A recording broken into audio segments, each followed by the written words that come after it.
My name is Barton Morris. This is Christopher Amori. We are lawyers with the Cannabis Legal Group. Our office is here in the city of Royal Oak, downtown Royal Oak, and we can be also identified on our website, cannabislegalgroup.com. This is another one of our videos, and this time we would like to discuss growers licenses, commercial adult use growers licenses. These are the licenses that the Michigan Regulatory Agency is issuing to those that are seeking to grow a commercial number of plants. And we'll talk about the number of plants and all of the details right now. So Chris, why don't we talk about generally what are these commercial licenses that we can that people can get from the Marijuana Regulatory Agency? Sure. So there are three different classes of grow. So there is the Class A, Class B, and Class C. The Class A grow allows for 100 plants and has a license fee of $4,000. There's a Class B grow, which is 500 plants, has a license fee of $8,000, and the Class C grow, which is for more of the larger commercial developments, is for 2,000 plants and a license fee of $40,000. There is kind of a couple different components to the cannabis process. There's obviously the step one and the pre-qualifications, the municipal applications, and then when you determine the cultivation property and it's been built out, that's when we finally get to that step two. That step two kind of consists of filing the attestations. We want to file a certificate of occupancy after the build-out's been completed. We're going to be including floor plans, as well as documentation of kind of control of that property. So a couple different ways where, if you have a cultivation facility, you don't necessarily need to own that facility. There's control via lease agreements, land contracts, or purchase agreements. There's also a few different narratives that are going to be required when we complete that step two for a cultivation, which consists of location plans, inventory and record keeping plans, marketing plans, staffing plans, and technology plans. So all of that is going to go into kind of that process from a step one pre-qualification all the way down to a step two, which is the final determination of that specific property, to the final licensing, which we talked about what those licensing fees will be. Along with that step two, once that's approved, we're going to be seeing that final inspection from the MRA, as well as that inspection from the Bureau of Fire Services, which is going to review site plans, kind of ways to prevent fires, or at least if there is a fire, to kind of hold it into certain rooms, not to expand into a full facility. There has been requirements that for cultivation facilities in excess of 12,000 square feet, is a requirement of sprinklers, kind of another way of fire prevention, and kind of other considerations. Like I said, certain walls that prevent 1 hour from burning through a wall, or other requirements are 2 hours from burning through a wall. So certain requirements to prevent large-scale fires within these larger grow facilities that have a lot of equipment, and other considerations through temperature controls and in the sort. Barton, anything you want to add to that? Yeah, I call the Bureau of Fire Services the state's fire department. They are a department of licensing and regulatory affairs, just like the MRA is, and they're looking to ensure compliance with the National Fire Code. And this is going to be a highly regulated area for marijuana growers in the state of Michigan, because marijuana growers, they're not only they are using chemicals that are need to be stored properly. Their doors have to be labeled properly so that people going in and out of the doors know exactly what they're walking into. It's not just a broom closet in here. This is actually a facility or a room that actually is using carbon dioxide, for instance. Just as Chris said, their firewalls have to be identified and they're rated. So this is actually a really complex area. The BFS does a full inspection during that step two process, which is really important. And usually the builder, of course, should be very familiar with all of the requirements. And if your builder is not, you need a new builder. So I think another thing that I think it's important to talk about when we're talking about commercial cultivators is, I don't want to talk about caregivers that much, but to distinguish exactly what the difference is between a commercial facility and a caregiving facility, I think is important. And it also is important as you can talk about perhaps how a caregiver can then get into perhaps a Class A, perhaps maybe a cultivation operation. The caregiving operation is not going to be inspected by the Bureau of Fire Services. It may not even be inspected by the city in which that it's operating. A caregiver may grow plants on behalf of his or her patient that they are connected to in the medical marijuana program.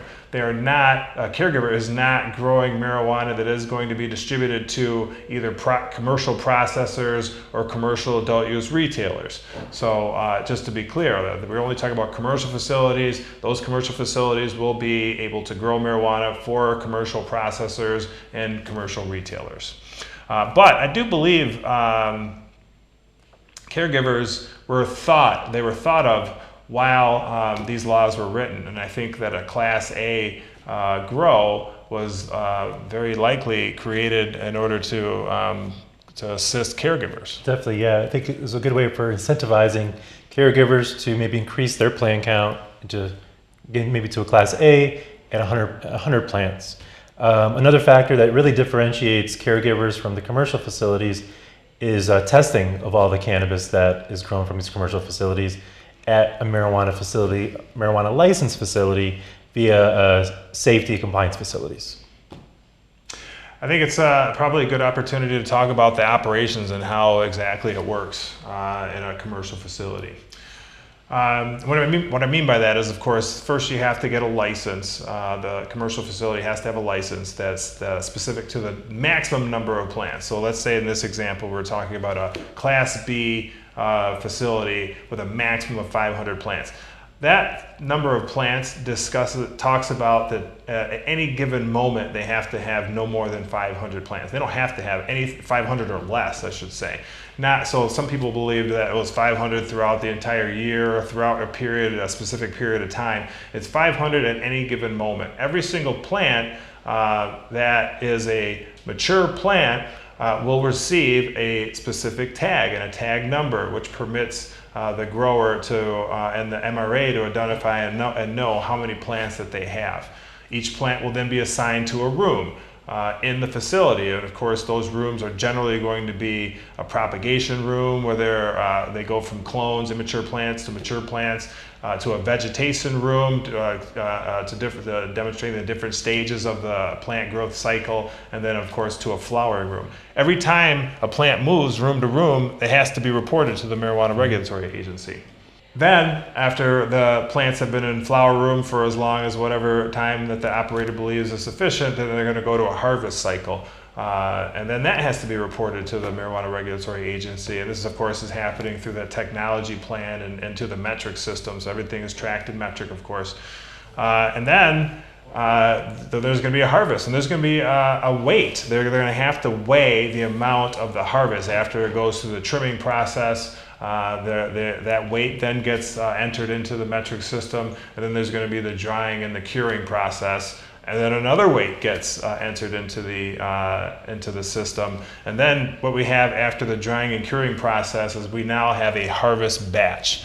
I believe that the maximum number of pounds that is permitted to be in a harvest batch is 25 pounds. And then each harvest batch then has to be tested by a safety compliance facility. Now, a safety compliance facility, this is how they conduct their testing. A representative or a scientist will come out to the facility and then take a representative sample from each harvest batch. So if a cultivator has 50 pounds, for instance, that's going to be 2 separate harvest batches, and then the safety compliance facility is going to have to take a representative sample from each. They're not going to just take one. And when I say representative sample, that's important because they're going to have to take samples from all around the batch. So not just the plant material at the top, for instance, because it may not be representative of the entire sample. So scientifically, they have to take a scientific representative sample of the entire harvest batch for each harvest batch up to 25 pounds each. They'll take that back to the laboratory and test it for a number of things, which we can talk about during a video on safety compliance facilities. And then if and when it passes, it'll be reported to the MRA through the metric system, and then that will permit the grower to then transfer the product to either a processor or to a retailer. I think it's very important to talk about, of course, the different types of operations that are contemplated as a commercial grower. Chris, let's talk about that. Sure. So within all the cultivation facilities, obviously finding that property is going to be extremely important. Depending on what the municipality will allow, a cultivation facility can be done in a couple different ways, or even a combination of a couple different ways. There is an allowance for, indoor facilities, outdoor facilities, and facilities via greenhouse, all of which are kind of zoned according to the zoning ordinances provided by that municipality. So, I would say most common, the cultivation facilities are in industrial zones where there's going to be large facilities, large warehouse space, and usually away from kind of that residential areas. In certain kind of municipalities that have larger kind of agricultural zones, you will also find large cultivation facilities or large outdoor grows or greenhouse grows in these agricultural zones. Another thing to keep in mind as we're looking for property and as we're setting up these cultivation facilities are the setbacks. And when I say these setbacks are specifically in the zoning ordinance, and usually it's going to be 1,000 or 500 feet from schools, from parks, from residential zones, residential property lines, usually from religious institutions, from churches, libraries, and those type of things, all dependent upon the kind of the makeup of that municipality, as well as the zoning ordinance in that municipality. So it's really on a case-by-case basis. We get a lot of questions. Chris, can I use this property? What are the setbacks? And it really is something that we're, as attorneys or as cannabis attorneys, we go in and read these municipal ordinances to really determine, where these cultivation facilities can be located. Another thing to talk about is, the use of these cultivation facilities along with processors and along with retail facilities.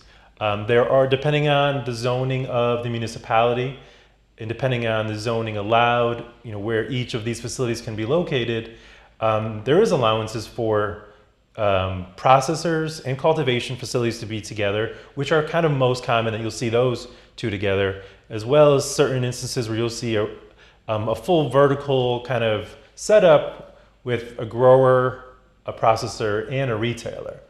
All of which must have kind of separate, I guess, areas in that facility that are kind of distinguishable, that are clearly separate from the other marijuana facilities, all of which will have to be separately licensed.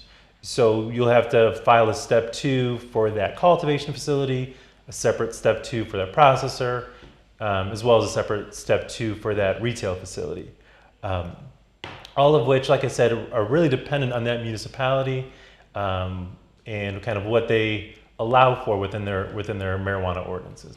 It's true. The municipality has to have a zoning ordinance that permits co-location, and that's what we're talking about, the potential and the ability for a licensee to co-locate multiple licenses.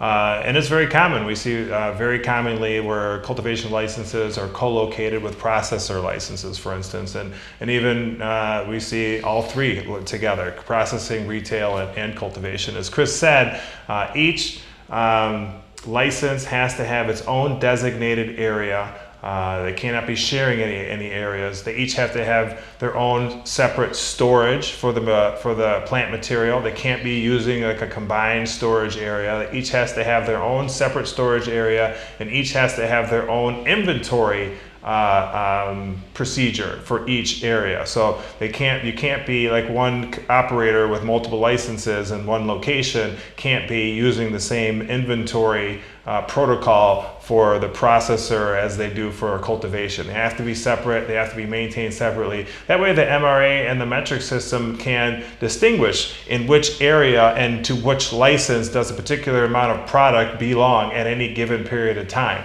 There has to be the ability for them to be able to say it's in the processing stage or it's in the cultivation stage, because there's going to be testing.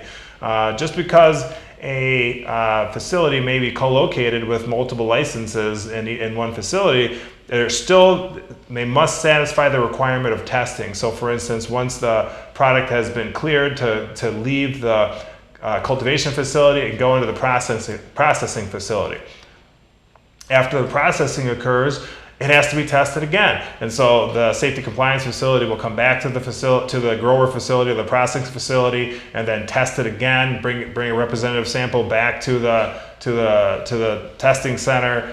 Once it passes, then it can move on to the retail. Now, there does not have to be a secured transporter when those licensors are held in the same location or in the same building. Of course, if they're in different buildings and they're on different parcels of property, then a secured transporter has to transfer the product from one facility to another. Another thing to keep in mind is, since I'm, I guess, real estate focused, I'm always talking about municipal ordinances or zoning ordinances, but to really keep in mind whether the municipality allows for stacking of licenses. So when I say stacking of licenses is to have multiple Class C licenses. So as we stated previously, a Class C license allows for 2,000 plants. If we're able to stack Class C licenses to a maximum of 5 Class C licenses, we are allowed to have, I guess, a maximum of 10,000, adult use recreational plants that are available. If you also combine that with medical cultivation Class C licenses, you potentially can have very large grows. And if you have 5 Class C adult use licenses, as well as at a minimum 2 Class C medical licenses, you are allowed to apply for an excess grower license, which allows for an additional 2,000 plants for each additional medical Class C license. So you could have the 10,000 Class C licenses for adult use, an additional 3,000 medical license for a Class C. You could have an additional 3,000 plants for a Class C medical license. And then, like I said, if you apply for an excess license, you'll be able to apply for an additional 2,000 plants for adult use for every additional medical Class C license that you have. There is that requirement that the municipality does allow for an excess grower license as well. So we would require the stacking license as well as an excess grower license to really have a plant count for an adult use in excess of 10,000 plants. Okay, I think the last thing I want to talk about is what a grower is able to transfer or to sell. First of all, a commercial grower is permitted to transfer and sell its harvested product, his harvested biomass. But they're also allowed to transfer plants, immature and mature plants, and sell them. Those plants do have to be, you have to utilize a secure transportation licensee to transfer those plants from one grower to another. And of course that means clones as well. But a grower is also permitted to transfer and sell seeds and seedlings and clones and genetic material. Those items do not have to be, you do not have to use, or the licensee does not have to use a secure transporter. I just had a question recently about the sale of clones, for instance, and when somebody asked me, I guess there's some businesses out there that are selling clones, perhaps to caregivers and to commercial facilities. And they asked me, what are the requirements? The requirements are, any sale of marijuana regardless of its form, requires a license from the Marijuana Regulatory Agency. Some people believe evidently that if they're a clone, that they don't have to have a license to sell it, and the answer is yes. Any marijuana, regardless of whether it's a clone, whether it's under 8 inches, longer than more than 8 inches, has to be licensed. If there's anybody out there that's doing it without a license, then they're not doing it pursuant to the rules, and they're not doing it pursuant to the laws of the state of Michigan.